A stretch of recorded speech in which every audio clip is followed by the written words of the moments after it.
Hi everyone, I hope you are doing well, you're keeping safe, and you are ready for the festive season. Despite the terrible year that a lot of people have had, the challenges that all of us have been experiencing, let's trust and be expectant that we will end this high on a high note.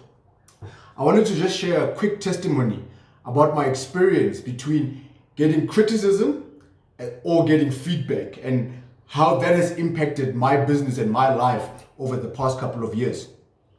Years ago, this is about 2010, 11, 12, 13, 14 actually, I used to write a lot of long messages on Facebook, and probably you're listening to this and you're like, oh, you still do. That's besides the point.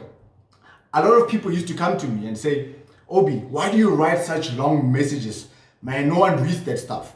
You need to keep your stuff shorter. And I think Twitter was picking up at the time, and I would just keep on writing and ignore the criticism that I was getting, right? Fast forward, years later now, this is like 2015, 2016, I start writing various blogs, newsletters, articles for different companies locally and internationally. Guess what was happening? A lot of people were still coming and say, Obi, it's been years since you've been writing these long, very, very long messages on social media platforms. Why can't you just keep it shorter? And that was about it, right? 2016, we write the first book.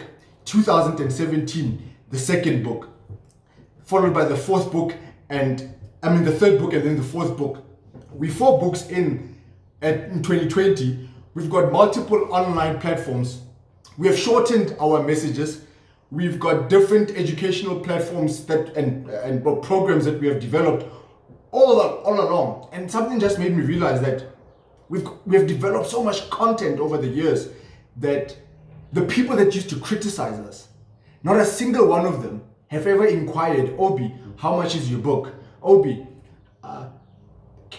I'm interested in getting on your online platform. I realized that people that usually criticize don't give you feedback, don't give you advice. They'll just complain about something that they feel you should be doing, but they're not going to actually play any other role but criticize.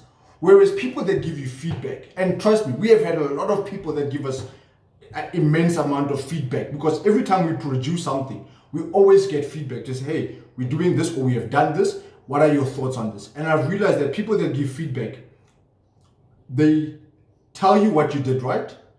They tell you how they experienced whatever it is that you wrote in terms of anything. If in my case, it was content.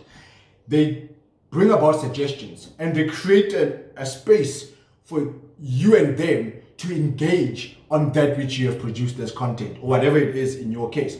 But the people that are always going to be criticizing, years later, like today, not a single one of those people that used to criticize us have ever come back and say, hey, you have shortened your messages. Hey, how much is this? Like I said earlier on. So just think about that who are you surrounding yourselves with? Because if you're allowing other people's opinion of what is important or valuable to you, that's going to hold you back.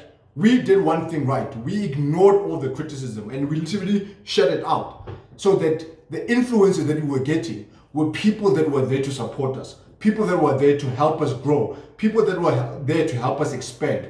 So as you're going to go into the next year, just analyze where you are at in terms of those people that you heed to what they say, because opinions don't pay the bill.